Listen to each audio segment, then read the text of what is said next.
They say revenge is a dish best served cold, but what they don't tell you is how long you have to keep that dish in the freezer, waiting for the perfect moment to serve it. My name is Penelope, and until 6 months ago, I was just another interior designer trying to balance my career with being a single mum to my 8-year-old son, Luis. Now, I'm the unstable ex-wife who needs professional help. At least, that's what Arthur and his new wife Evangeline have been telling everyone who'll listen. Mrs. Hunter? The receptionist's voice cuts through my thoughts. Child Services is ready for you. Again. I smooth my skirt and follow her down the sterile hallway. This is the 3rd wellness check this month. I know exactly who's behind them. Ms. Carter will see you now, the receptionist says, gesturing to an office door. Inside, a tired-looking social worker shuffles through papers. We received another anonymous report about your son's welfare. Let me guess, I say, keeping my voice steady. Someone concerned about my working hours? Or was it about Luis's imaginary nightmares this time? She glances up, surprised by my directness. Actually, it's about possible emotional manipulation. I almost laugh. The irony would be delicious if it weren't so infuriating. My ex-husband and his wife are the ones filing these reports, I say. They're trying to build a case for custody. That's a serious accusation, so is calling Child Services every week with fake concerns. I pull out my phone, showing her my calendar. Here are Luis's school records, his perfect attendance, his counselor's notes. I can get his pediatrician on the phone right now. Later that evening, I'm helping Luis with homework when my phone buzzes. It's Zoe, my best friend and lawyer. They filed for full custody, she says without preamble. Arthur's claiming you're emotionally volatile, and Evangeline can provide a more stable environment. I look at Luis, happily colouring his science project about family genetics.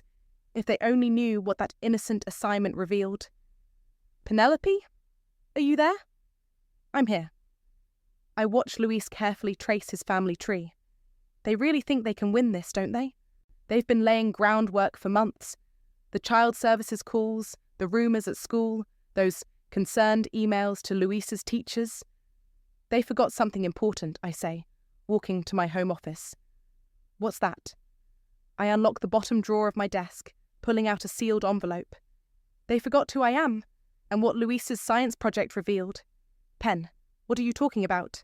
I break the seal, removing the DNA test results inside. Remember when Luis needed family history for his ancestry project? Yeah, you had to do one of those home DNA tests, because Arthur's family records were incomplete. Well, it turns out Arthur's family tree has a few surprise branches. I trace my finger along the results. And Evangeline. She should have been more careful about who she slept with before she married my husband. Penelope, Zoe's voice drops. What exactly did you find? I stare at the paper, at the truth that will shatter their perfect little world. Arthur isn't Luis's biological father, but I know exactly who is. And when they find out, I fold the results carefully, sliding them back into the envelope. Let's just say their custody case isn't going to go quite the way they planned. Holy shit, Zoe whispers. I've been quiet. I've been patient. I've watched them try to paint me as crazy while they played happy family with my son. I seal the envelope again. But they're about to learn something important about karma. What's that? I smile, thinking of the court date ahead. Sometimes karma needs a little help finding its target. Mommy forgot your birthday?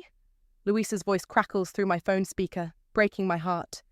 But Evangeline said, Baby, no, I would never forget. I've been planning your party for weeks.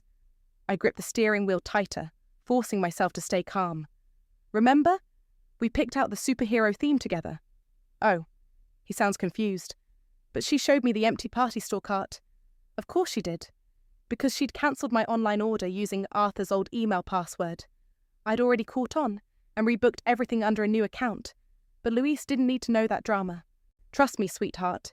This Saturday will be amazing. After hanging up, I call Zoe. She answers on the first ring. You're not going to believe what I found, she says. Remember that tip about Evangeline's past? The affair rumours? Not rumours. I have proof. She was seeing someone while Arthur was still married to you. I pull into my parking spot at the design firm. How solid is this proof?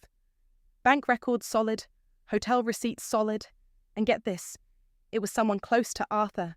My blood runs cold. How close?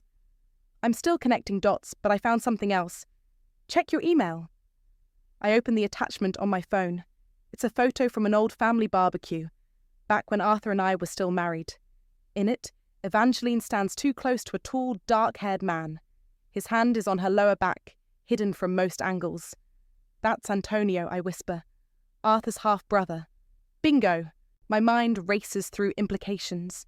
Antonio, the family's black sheep.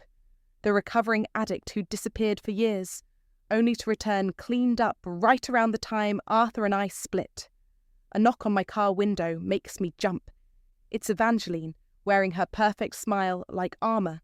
I step out, matching her fake warmth. What a surprise. Just thought I'd stop by. She adjusts her designer handbag. Since you're so busy working, I offered to take Luis to his dental checkup next week. That won't be necessary. I lock my car. I never miss his appointments. Oh? Her smile tightens. Arthur mentioned you've been struggling lately. The therapy sessions must be hard. I freeze. I'd never told them about seeing a therapist. We're just concerned, she continues. Luis needs stability. Interesting choice of words. I pull out my phone, showing her the barbecue photo. Speaking of stability, how long were you sleeping with Antonio before you married Arthur? The colour drains from her face. Where did you get that? Does it matter? What matters is how many other photos exist. How many hotel receipts? How many witnesses? I zoom in on her hand clutching Antonio's shirt. Would Arthur recognise this ring? The one his brother gave you? You don't understand, she whispers. Oh, I understand perfectly. You're not worried about Luis's stability. You're worried about your own secrets. She grabs my arm. What do you want? I gently remove her hand. I want you to stop manipulating my son. Stop filing false reports. Stop playing perfect stepmother. Or what? Or I'll make sure Arthur sees every photo, every receipt, every piece of evidence showing exactly who you were sleeping with while we were still married. She backs away, composure cracking. You're bluffing. Try me. I head toward my office. Oh, and Evangeline? Luis's birthday party is still on. I'd hate for him to think his stepmother lied about something so important. Later that night, after Luis is asleep, I spread everything on my dining room table. The DNA results, the photos, the receipts Zoe found. My phone buzzes with a text from Antonio. Can we talk? It's important. I stare at his message, thinking about the barbecue photo, about Luis's DNA test, about years of hidden truths. Tomorrow, I text back. There's something you need to know. I gather the evidence into a folder, adding one last item. Luis's family tree project, with its telltale genetic markers that will blow everything apart. Evangeline and Arthur thought they could break me with whispers and lies, but they forgot something crucial. Sometimes the quietest person in the room is the one holding all the cards. And I'm holding a royal flush. A broken home is still broken, no matter how you dress it up. Esther's voice drips with disapproval as she stirs her tea. Arthur's mother insisted on this lunch meeting, probably to lecture me about family values again. Is that what Evangeline tells you? I ask, watching her perfectly manicured nails tap against fine china. Evangeline understands the importance of family.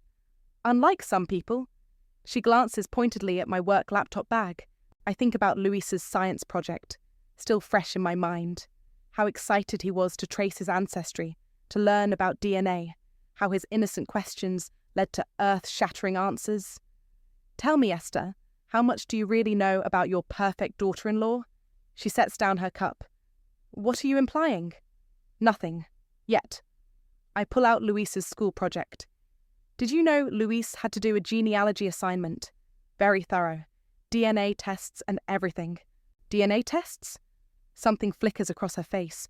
Worry? Fascinating results. I slide the paper across the table. Look at the genetic markers. Notice anything strange? Her hands shake slightly as she reads. This must be a mistake. I ran it twice. Different labs. I lean forward. Arthur isn't Luis's biological father. The colour drains from her face. You cheated on my son. No, Esther, but someone was cheating. I pull out the barbecue photo. Remember this day? Look closely at Evangeline and Antonio. She stares at the photo, then back at the DNA results. Understanding dawns in her eyes, followed by horror. No, she whispers. Antonio is Luis's biological father. Yes. The restaurant seems too quiet suddenly. Esther's hands tremble as she pushes the papers away. Does Arthur know? Not yet, but he will. I gather the documents, along with everyone else. You'll destroy this family. You mean like how you're trying to destroy mine? I stand up. I have to pick up Luis from school, give Evangeline my best. At the school, Luis runs to me with a paper in hand. Mum, look what I found in my ancestry folder. It's another photo, this one older.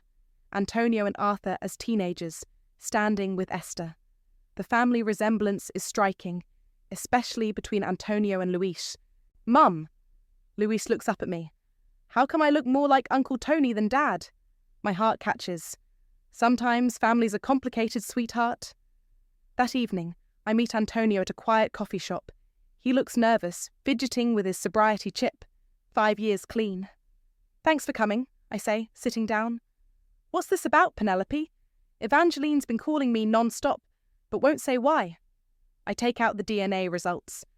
Remember that affair you had? About 9 years ago? His face goes pale. How did you? Because I have proof, and because Luis is your son. He stares at me, then at the papers, then back at me. That's impossible. Is it? Think back. The timing fits perfectly. Does Arthur know? Not yet. But he's trying to take Luis from me. He and Evangeline have been playing dirty. Antonio runs his hands through his hair. Jesus Christ. What do you want from me? Nothing. I'm telling you because you deserve to know. And because soon, everyone will know. The custody hearing, he says slowly. You're going to use this. I'm going to use the truth. Their truth. I stand up. You have a choice. Stay out of it, or help me protect Luis. Either way, this comes out in court next week. He grabs my arm. Wait. I need time to process this. You have until the hearing. But remember, while you're processing, they're trying to take my son. Your son. I leave him there, staring at his coffee. My phone buzzes with a text from Zoe. Got the financial records. Arthur's been diverting your support payments to fund Evangeline's business. We have everything we need. I smile, thinking of the custody hearing ahead.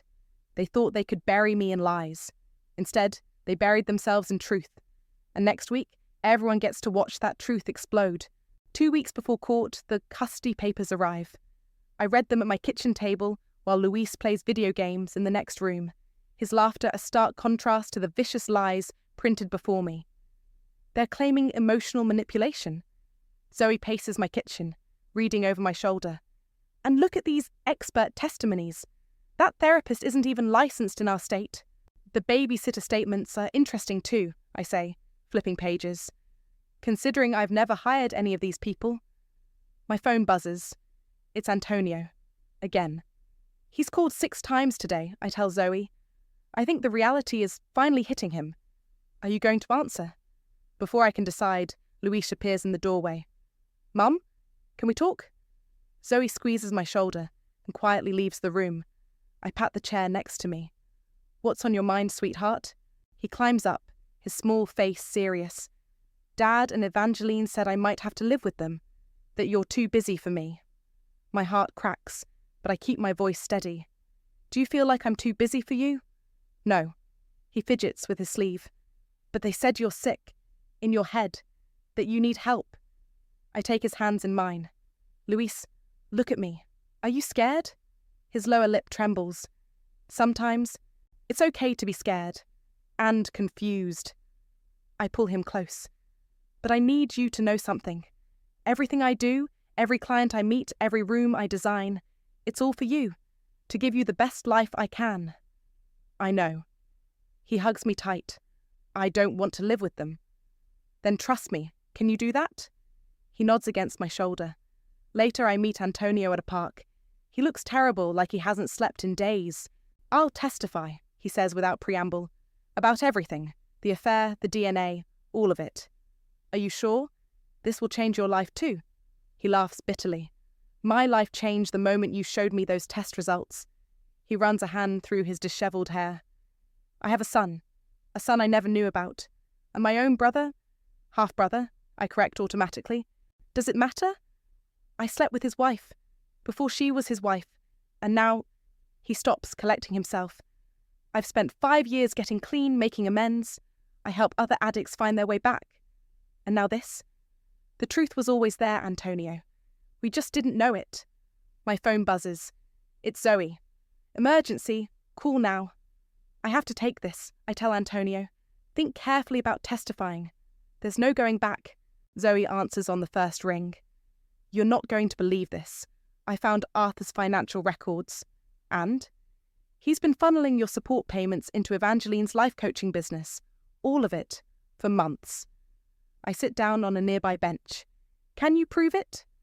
Bank statements, transfer records, everything. He's been claiming you're unstable while literally stealing from you to fund his new wife's career. I watch Antonio walk to his car, shoulders heavy with the weight of truth. Send everything to Judge Scarlett, I say. But keep one copy for court. I want them to think they're winning right until the end. You're scary sometimes, you know that? I'm not scary, I say, standing up. I'm just done being underestimated. That night, I find Luis in his room, looking at old family photos. Mum? He asks. Will you still love me if everything changes? I sit beside him, looking at a photo of us at the beach, his smile bright and carefree. Some things will never change. Like how much I love you. Promise? Promise.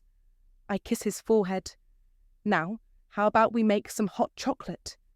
As we head to the kitchen, my phone lights up with a text from Evangeline. We need to talk. Please. I ignore it, focusing instead on my son's happy chatter about marshmallows and whipped cream. Let her worry. Let them all worry, because in 1 week, their perfect world crashes down. And I'll be there, watching, as every lie they told comes back to haunt them. Sometimes karma needs an audience. The courtroom feels smaller than I expected. Arthur and Evangeline sit at their table, the picture of concerned parenthood. She's wearing a modest blue dress that probably cost more than my monthly mortgage. He's in his best lawyer suit, the one that screams, trustworthy family man. The court calls Evangeline to the stand. Judge Scarlett announces. Evangeline glides to the witness box, dabbing invisible tears with a monogrammed handkerchief. Your Honour, she begins, voice trembling perfectly. I'm here because I love Luis like my own son, and I'm deeply concerned about his well-being. Their lawyer leads her through carefully rehearsed testimony. I watch, silent, as she spins her web of lies. Penelope works such long hours, Evangeline says, sighing dramatically. Luis often calls us crying, saying he's alone. We've tried to help, but she refuses to acknowledge the problem. I feel Zoe tense beside me, but I touch her arm. Not yet. And what about Ms. Hunter's emotional state? Their lawyer asks. It's deteriorating. Evangeline leans forward, lowering her voice conspiratorially. She's become unstable, paranoid. She accuses us of horrible things. Last week, she even claimed we were manipulating Luis against her. Arthur takes the stand next. He's always been good at this, commanding attention, playing the concerned father. Your Honour, I've tried to be patient, he says, running a hand through his perfectly styled hair. But Luis's grades are suffering. He's withdrawn. Our son needs structure, stability. Our son, I whisper to Zoe. She squeezes my hand. Judge Scarlett turns to me. Ms. Hunter, would you like to testify in your defence? I stand slowly. Actually, Your Honour, I have something else in mind. Proceed. I retrieve an envelope from my briefcase. I'd like to submit this into evidence. Objection. Arthur's lawyer jumps up. This wasn't in discovery. Overruled, Judge Scarlett says. But this better be relevant, Ms. Hunter. I walk the envelope to her bench. It's very relevant, Your Honour. It's about Luis's true parentage. The courtroom goes silent. Evangeline's face turns white. Judge Scarlett opens the envelope, reading carefully. Her eyebrows rise higher with each page. "Mr. Arthur," she says finally, "are you aware of these DNA findings?" Arthur stands confused. "What findings?" "According to these tests, you are not Louise's biological father." The room erupts in whispers. Arthur stumbles forward. "That's impossible." "The results are quite clear," Judge Scarlett continues. "And there's a match identified? Someone named Antonio Knight." Evangeline makes a small choking sound. "Antonio?" Arthur turns to her. "My brother Antonio?" "Half-brother," I correct quietly. Judge Scarlett holds up her hand for silence. "Ms. Hunter, why bring this forward now?" "Because they've accused me of being unstable, Your Honor, of lying, of manipulating my son." I stand straighter. "But I'm not the one hiding the truth." "Your Honor," Arthur's lawyer interrupts, "these results could be falsified." "They're not." A deep voice cuts through the chaos. Antonio stands in the back of the courtroom. "I can verify them." Judge Scarlett calls for order as Arthur lunges toward his brother, held back by his lawyer. "You knew?" he shouts at Evangeline. "All this time?" She's crying now, real tears this time. "Arthur, please!" "Ms. Hunter," Judge Scarlett cuts in. "Do you have anything else to present?" I nod to Zoe, who hands over another file. "Financial records, Your Honor, showing how Arthur diverted my support payments to fund his wife's business ventures." Judge Scarlett's face hardens as she reviews the documents. "This court will take a brief recess. When we return, I want to speak with Louise in chambers." As the judge exits, chaos erupts again. Arthur is shouting at Evangeline, who's sobbing into her perfect handkerchief. Their lawyer looks shell-shocked. Zoe leans close to me. "You okay?" I watch the scene unfold, thinking of all the nights I stayed quiet, all the times they thought they had me beaten. "I'm not done yet," I whisper back. "This was just the opening act." Because sometimes the best revenge isn't what you say. It's what you make others admit. The silence in the courtroom feels electric when we reconvene. Louise emerges from the judge's chambers, giving me a small wave before being led out by the court officer. Judge Scarlett's face is unreadable as she takes her seat. "Before I continue," she says, "would the parties like to discuss a settlement?" Arthur's lawyer stands. "Your Honor, given the unexpected revelations, my client needs time to—" "Time," I stand up, "like the time they spent filing false reports about me, or the time they spent turning my son against me." "Ms. Hunter," Judge Scarlett warns. "My apologies, Your Honor." I sit back down, but keep my eyes fixed on Evangeline. She hasn't stopped shaking since Antonio's appearance. "Very well." Judge Scarlett shuffles her papers. "Mr. Antonio, please approach the stand." Antonio walks forward, his recovery medallion visible on his neck chain. He's cleaned up, wearing a suit that must be borrowed. It's slightly too big. "Please state your relationship with the parties."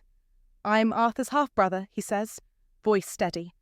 "And apparently I'm Louise's biological father. Did you know this before today?" "No, Your Honor. Not until Penelope showed me the DNA results recently." "And your relationship with Evangeline?" Antonio glances at his brother, then at Evangeline. "We had an affair. 9 years ago, before she married Arthur." The judge turns to Evangeline. "Would you like to address this?" Evangeline stands on shaky legs. I didn't know for sure. I suspected, but—" "You suspected?" Arthur's voice cracks. "You married me knowing my brother might be—" "Order," Judge Scarlett commands. "Ms. Evangeline, are you saying you willfully concealed this possibility?" "I was afraid," she whispers. "I loved Arthur. I wanted a family. A perfect family." "A perfect lie, you mean," I say quietly. Judge Scarlett picks up another document. "Let's discuss the financial records. Mr. Arthur, can you explain why Ms. Hunter's support payments were redirected to your wife's business account?" Arthur's lawyer jumps up. "Your Honor, those transactions were—" "Were what?" I interrupt. "Part of your plan to make me look unstable. Hard to pay bills when someone's stealing your money." "Stealing is a harsh word," Arthur begins. "Is it?" Judge Scarlett holds up the bank statements. "Because these transfers look very intentional to me." Suddenly, Evangeline stands. "It was my idea." The room goes still. "I convinced Arthur to help fund my business. Said it would help us look more stable for custody. She's crying again, but this time it seems real. I thought if we had everything perfect, no one would ever look too closely. At what? Judge Scarlett asks. The money or Luis's paternity? Both. Evangeline collapses back into her chair. Everything. I watch Arthur's face as his perfect world crumbles. He stares at his wife, then his brother, then the DNA results in front of him. Your Honour, he says finally, I'd like to withdraw our custody petition. His lawyer grabs his arm, whispering frantically, but Arthur shakes him off. No more lies, he says. No more perfect family. Judge Scarlett nods slowly. Given the evidence presented and my conversation with Luis, I'm prepared to rule. She looks directly at me. Ms. Hunter will retain full custody. Furthermore, I'm ordering an investigation into the financial misconduct and false reports filed against her. She turns to Arthur and Evangeline. Your actions show a disturbing pattern of manipulation and deceit. This court takes a very dim view of using a child as a weapon. The gavel falls with a final crack. It's over. As people start filing out, Antonio approaches me. What happens now, with Luis? Now? I gather my things. Now we tell him the truth. Carefully, slowly, but no more lies. I watch Evangeline rush past, mascara streaking her cheeks. Arthur follows, but not before giving his brother one last, devastating look. Zoe hugs me tight. You did it? No, I say, watching the perfect couple's perfect world shatter. They did it to themselves. I just showed everyone the truth they tried to bury. Because sometimes the best revenge isn't destroying someone's life.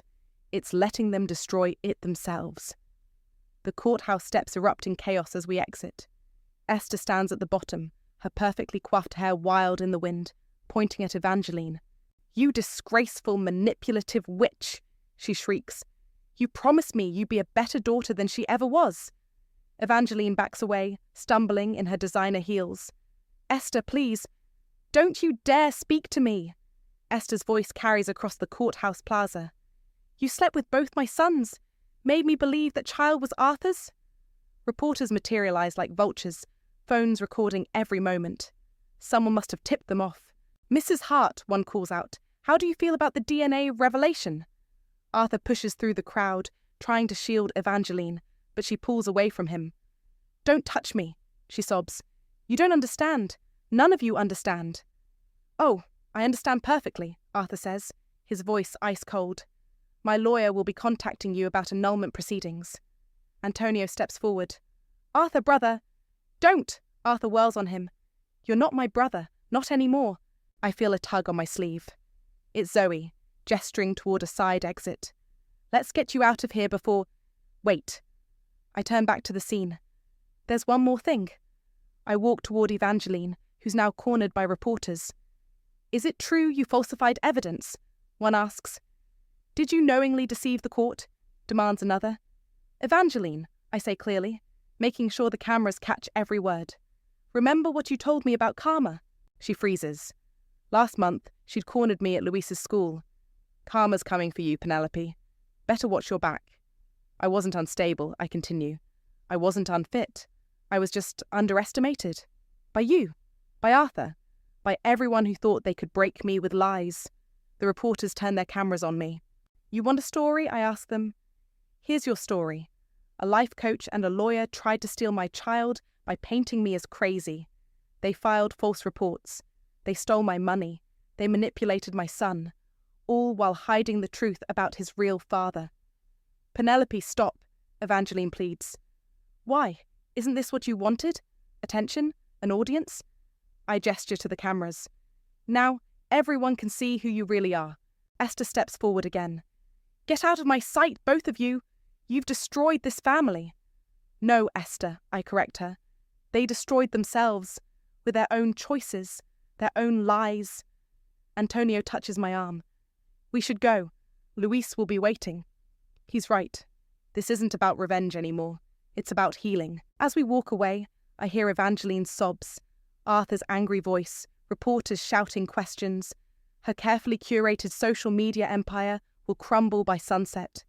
His legal reputation won't survive the ethics investigation. Zoe catches up to us. That was intense. Was it too much? I ask. No. She squeezes my hand. It was just enough. At the car, Antonio hesitates. What do we tell Luis? The truth, I say. But carefully. He needs time to process everything. And us? What happens now? I think about Luis, about DNA tests and family trees and complicated truths. Now, we take it slow. You've been his uncle. That doesn't change overnight. He nods, understanding. Thank you for telling me, for everything. As we drive away, my phone buzzes with notifications. The story's already breaking online. Evangeline's life coaching website is flooded with cancellations. Arthur's law firm has issued a statement distancing themselves. You okay? Zoe asks from the driver's seat. I watch the courthouse disappear in the rearview mirror, thinking about karma and consequences and the power of truth. I didn't set out to destroy them, I say quietly. I just wanted to protect my son. Sometimes protection requires exposure, she replies. You gave them enough rope, and they hanged themselves. I think about Luis waiting at home, about the conversations ahead, about the future we'll build from these ashes of truth, because sometimes revenge isn't about destruction. It's about reconstruction, and we have a lot of rebuilding to do. So Uncle Tony is really my dad? Luis sits cross-legged on our living room floor, his science project spread out before him. He traces the DNA strands drawn in his careful 8-year-old handwriting. Yes, sweetheart. I sit beside him. But finding out doesn't change how much everyone loves you. Is that why Arthur, was so angry in court? Adults sometimes make complicated choices, I explain, choosing my words carefully. And those choices have consequences. He nods, surprisingly thoughtful. Like how Evangeline lied, and now she's not on TV anymore. He's right. Her life coaching empire imploded overnight. Her last Instagram post was a tearful, taking time for self-reflection video that got ratioed into oblivion. Exactly. I help him gather his papers. Sometimes the truth hurts, but lies hurt more. The doorbell rings. It's Antonio, right on time for their first official father-son dinner. Hey, buddy, he says, awkward but earnest. Ready for pizza? Luis runs to get his jacket, while I hand Antonio a small photo album. Baby pictures, I explain. I thought you might want to see what you missed. His hands shake slightly as he takes it. Thank you. For everything. For telling me. For giving me this chance. Just remember our agreement. We take this slow. No pressure, no big changes. Of course. He tucks the album into his jacket. I've waited 8 years without knowing. I can wait longer to do this right. Luis bounds back in. Can we get pineapple on the pizza? Absolutely not, Antonio says, then freezes, looking at me uncertainly. I laugh. It's okay. You're allowed to have opinions about pizza toppings. After they leave, Zoe comes over with wine and takeout. Arthur's firm put him on indefinite leave, she says, pouring generous glasses. The ethics board is investigating. And Evangeline? Lost her book deal. Her motivational speaking tour cancelled. Turns out people don't trust life coaches who live double lives. My phone buzzes. A text from Esther. I'd like to still be part of Luis's life, if you'll allow it. What are you going to do about her? Zoe asks, reading over my shoulder. She loves Luis. That hasn't changed. I type back. Sunday dinners, your place. But no more perfect family pretense. Speaking of family, Zoe says, Antonio seems to be stepping up. He is. I show her a photo Luis sent. Father and son making silly faces at the pizza place. It's strange, but it feels right. The truth usually does. Even when it hurts, especially then. Later that night, I find Luis's family tree project again. The one that started everything. I add a few careful lines, adjusting the branches to show the real connections. My phone buzzes with another text. This time from Antonio. He's just like you know. Smart, sees right through people. Thank you for raising him so well. I smile, thinking of karma and consequences and how truth finds its way to the surface, like plants growing through concrete. Luis comes home full of pizza and stories about Antonio's work at the halfway house. about second chances and making things right. "Mom?" he asks as I tuck him in. "Are you still sad about everything?" "No, sweetheart." I kiss his forehead. "I'm proud." "Of what?" "Of you. Of how brave you've been. Of how you understand that families can change and still be full of love." He yawns, snuggling deeper under his covers. "I'm proud of you too, for fighting for me." After he falls asleep, I sit at my desk and write a letter to myself, a reminder for harder days.